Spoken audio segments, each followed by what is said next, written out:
Welcome to video 1 of IB Biology Topic 6, Human Physiology. In this video we're looking at 6.1, Digestion and Absorption.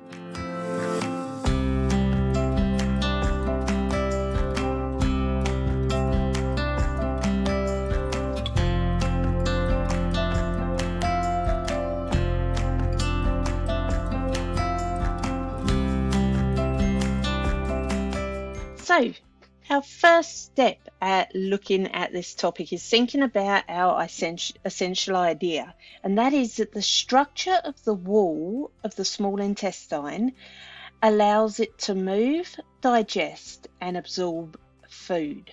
So we're actually thinking now deep in that digestive system of the human anatomy and the small intestine, and looking at the wall, okay, because the wall of the small intestine is a fascinating feature.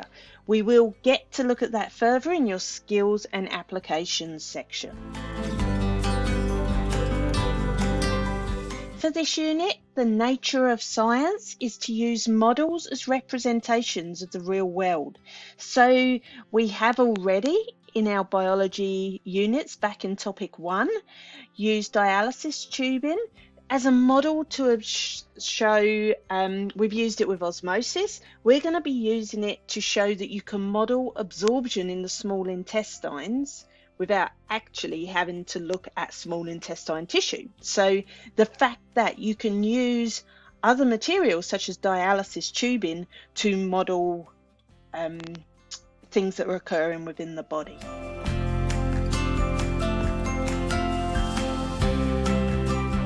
Alrighty, so having a think about the human digestive system. This shouldn't be new to you. This is from Year 8 Science, knowing that our digestive system starts as soon as we ingest any food.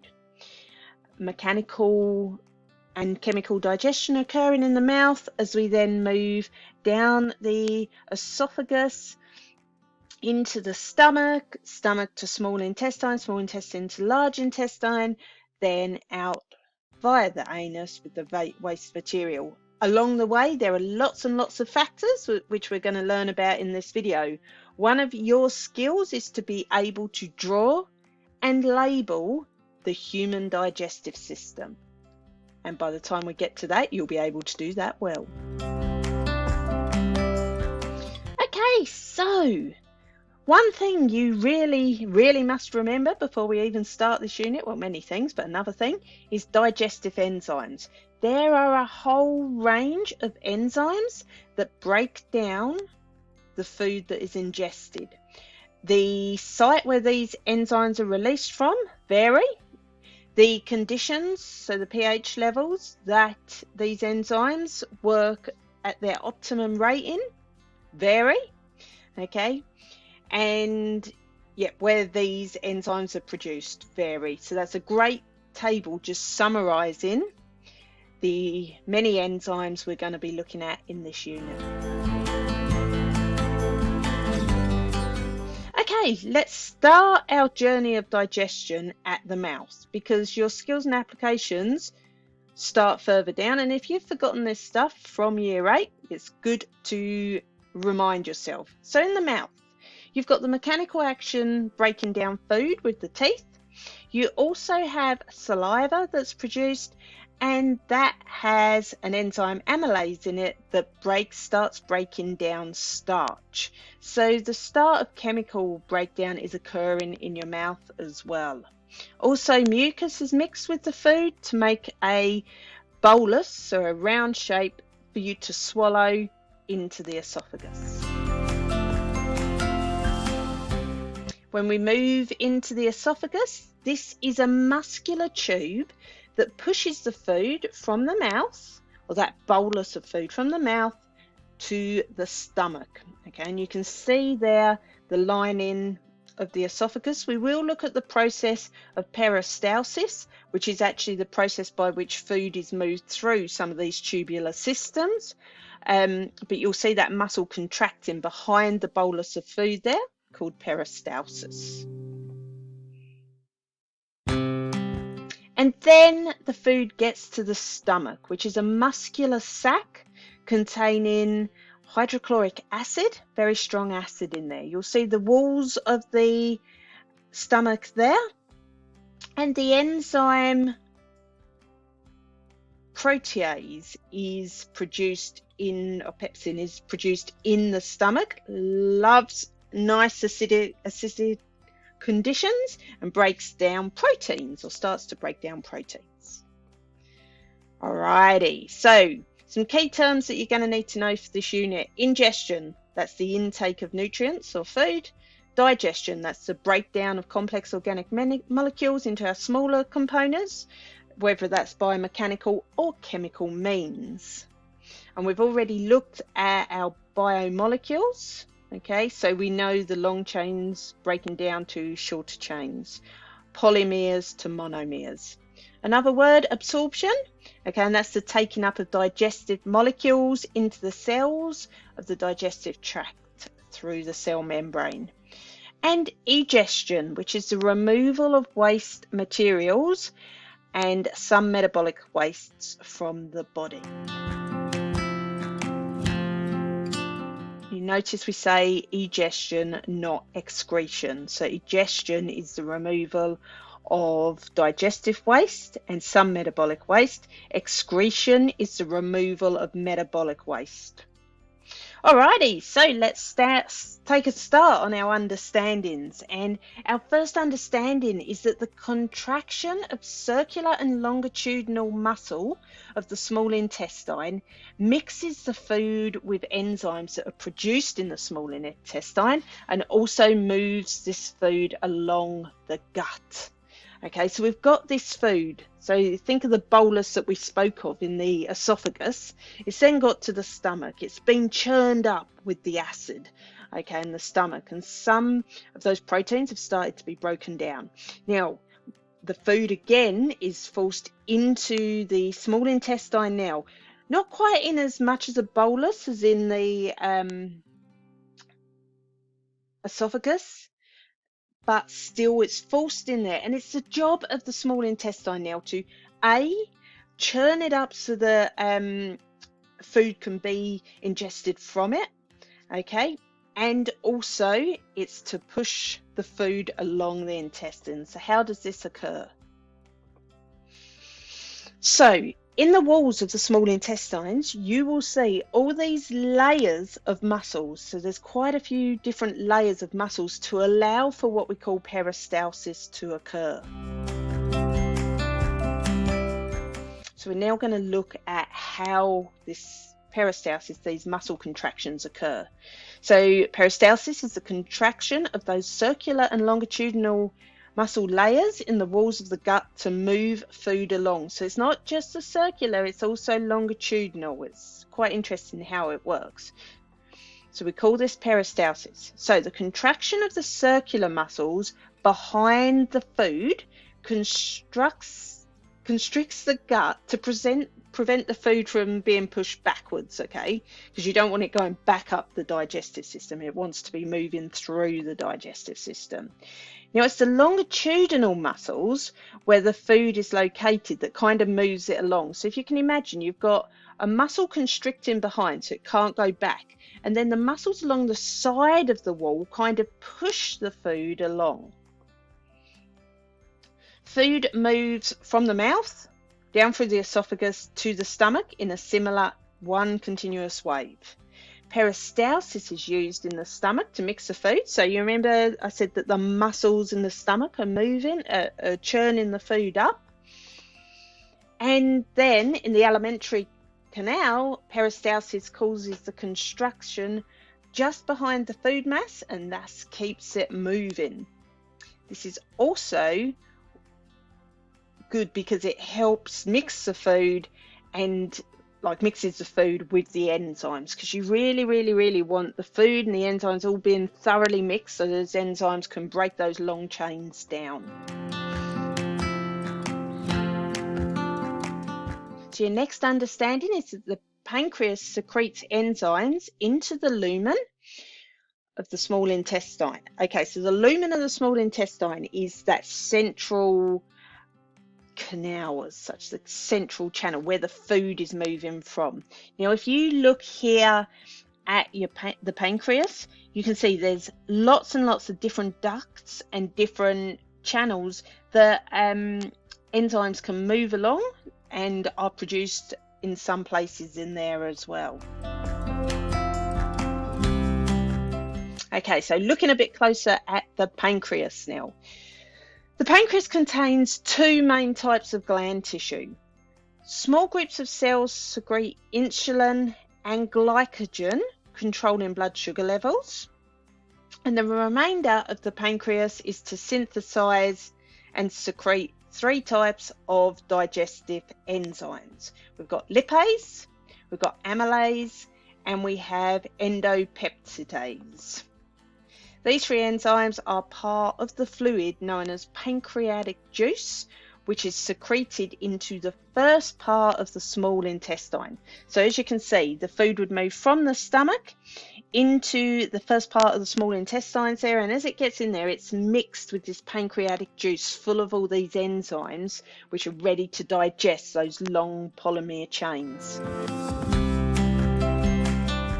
Alrighty, now you'll see here that we also have a duct coming from the liver, okay, to the small intestine, and that's because some waste products are then taken out back to the liver, and also bile, which is stored in the bile duct, is taken into the small intestine there as well.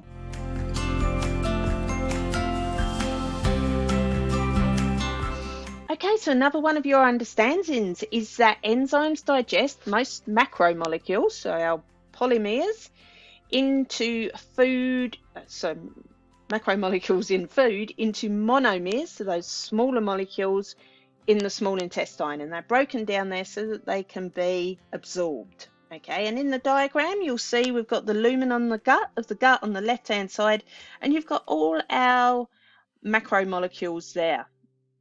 Okay, and they are what are then broken down to be absorbed through our microvilli, which we will speak about later.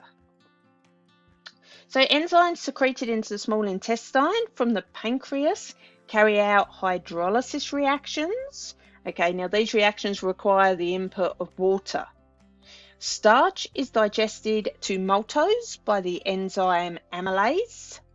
Triglycerides are digested to fatty acids and glycerol by the enzyme lipase, and our phospholipids are digested into fatty acids and glycerol and phosphate by our enzyme phospholipase. Proteins and polypeptides are digested to shorter peptides by protease.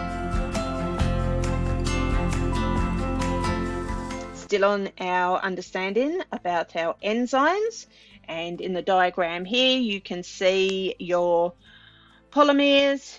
You can see how they are transferred across the small intestine wall. You can see what is transferred, so our monomer, and again that process of transport across the membrane into the capillary, which we'll look at soon. Alright, so these molecules need further digestion before being small enough to pass through the intestine wall. The wall of the small intestine contains glands that also produce digestive enzymes. Most of these enzymes remain immobilized in the plasma membrane. So that's just the membrane of the small intestine. These enzymes that are found here in this plasma membrane include nucleases to digest DNA and RNA into nucleotides, maltase to digest maltose to glucose, and then also lactase to digest lactose to glucose and galactose. So you remember we're now linking back to macromolecules and biomolecules where I was talking about lactase and lactose intolerance. We've also got sucrase, which digests sucrose to glucose and fructose. So we're still on our understanding about enzymes.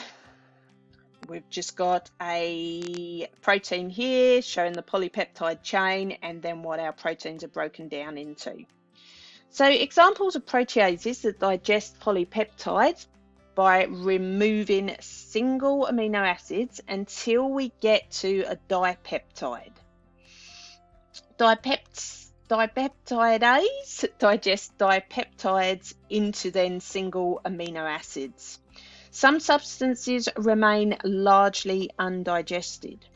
Okay, so in the small intestine, we've talked about our starches, our fatty acids, we've talked about our proteins, but some substances cannot be broken down, they cannot be digested. And cellulose is an example in humans, okay? Cellulose, our digestive system cannot break this down, okay? We don't have the enzymes necessary, which is cellulase. And therefore, it passes straight into our large intestine as one of our main components of dietary fibre. So we can't break cellulose down, but it is still very important in our diets. Okay, a new understanding now. Villi increase the surface area of the epithelium over which absorption is carried out. So if our small intestine was completely flat, okay, the wall of it, then the surface area wouldn't really function well enough. You remember when we spoke about volume to surface area ratios and things like that? Well, the surface area of the small intestine wouldn't be enough to absorb the amount of nutrients required. So an adaptation that has been made to the human body is that we have these structures called villi, which are finger-like projections out of the wall of the intestine that allow for an increased surface area. On top of that, the sides of these little villi have what we call microvilli on them, which make like brushes, okay, which allow even more absorptions and even more surface area. So it's quite fascinating, the structures of the small intestine. You'll see many pictures here, okay, A showing these villi structures with the microvilli all around, again B, our villi finger-like projections, D, villi finger-like projections. And you'll see those diagrams at the top there showing exactly that. Lovely diagram there, hand-drawn, showing our villi. Okay, so each villus is composed of many cells whose primary job is selective absorption of molecules from the lumen into the small intestine. So absorbing the material that they need to absorb, selective. The actual absorption is through the epithelial layer, so the outer layer. The epithelial cells have tiny membrane projections called microvilli, which extend into the lumen of the intestine, so that central channel of the intestine, and greatly increase that surface area for absorption. The interior of each villi contains capillary beds for nutrient absorption and for the transport of digested monomers by the bloodstream. After passing through the epithelial cells of the villus, most monomers are then absorbed into the capillaries. Some larger nutrients, such as fatty acids, are absorbed in the lacteal. Okay, and you'll see the lacteal is that main structure going up through the middle. Sorry, through the middle of the villi. Villi absorb monomers formed by digestion as well as mineral ions and vitamins. Vitamins. So, villus cells absorb glucose, fructose, galactose and other monosaccharides, amino acids, fatty acids, monoglycerides and glycerol, bases from the digestion of nucleotides, mineral ions such as calcium, potassium and sodium, vitamins such as absorbic acid, which is our vitamin C. Some harmful substances pass through and are subsequently removed from the bloodstream and detoxified by our liver. Some harmless but unwanted substances are also absorbed, such as food colorings and flavours. These are removed by our kidneys and then removed via urine. Small numbers of bacteria pass through the epithelium but are quickly removed from the blood by phagocytic cells in the liver.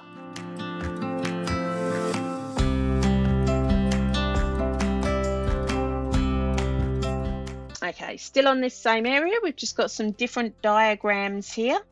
Okay, we are showing how some of the monomers formed by digestion are absorbed across the small intestine. So we've got water being absorbed by osmosis. We've got some active transport there occurring for our sodium potassium pumps. We've got some facilitated diffusion occurring for sodium and glucose.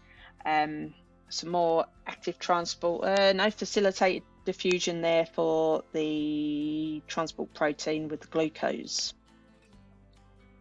Okay, here we are seeing some fatty acids crossing the villi. Okay, and you can see these fatty acids are heading into the Golgi apparatus and being then transported through to the lacteal. You don't need to know all those steps at this stage, but you do need to know that fatty acids do go direct to the lacteal. Okay, so another understanding is different methods of membrane transport are required to absorb different nutrients. Here we have osmosis, so that movement of water via osmosis, and then we have our passive transport, so where energy is not required. So some substances move by diffusion, some will be moving by that facilitated diffusion. So they are all passive processes: osmosis, diffusion and facilitated diffusion. We have looked at these in Unit 1, transport across the cell membrane, sorry, in Topic 1. So we also have our active processes, our phagocytosis, penocytosis, receptor mediated endocytosis. We also have our sodium potassium pumps, which require energy as well. So active processes requiring energy. Now we move on to our skills and applications, or applications and skills.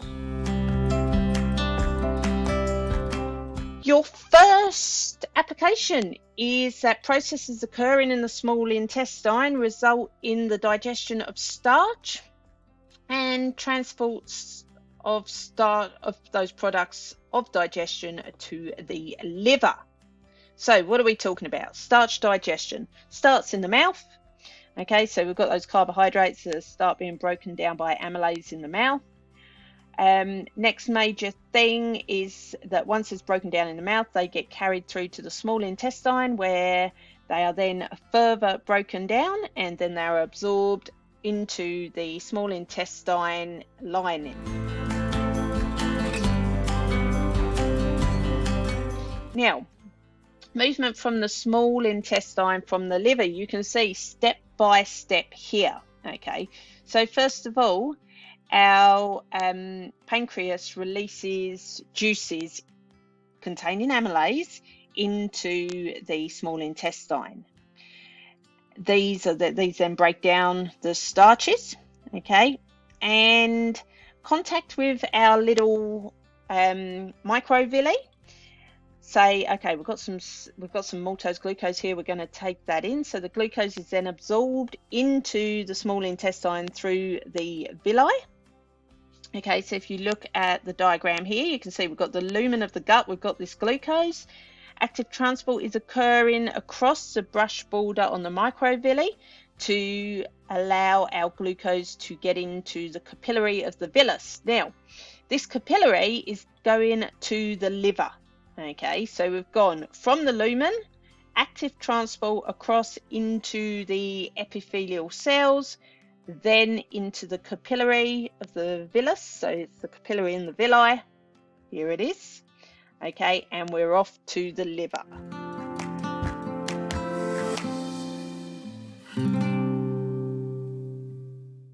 Okay, application. The use of dialysis tubing to model absorption of digestive food in the intestines. We will do this in the lab You have already used this already, but we will do it again just to show. We showed osmosis across the dialysis tube. We'll do it again to show the movement of some starches and things like that. Your next skill, to be able to produce an annotated diagram of the digestive system. Okay, it's important that you can do this. We will practice this in class. And I think your final skill is the identification of tissue layers in transverse sections of the small intestine viewed with a microscope or in a micrograph. So we're going to practice actually identifying sections of the walls of the small intestine, the villi and things like that. We'll be doing that in class as well.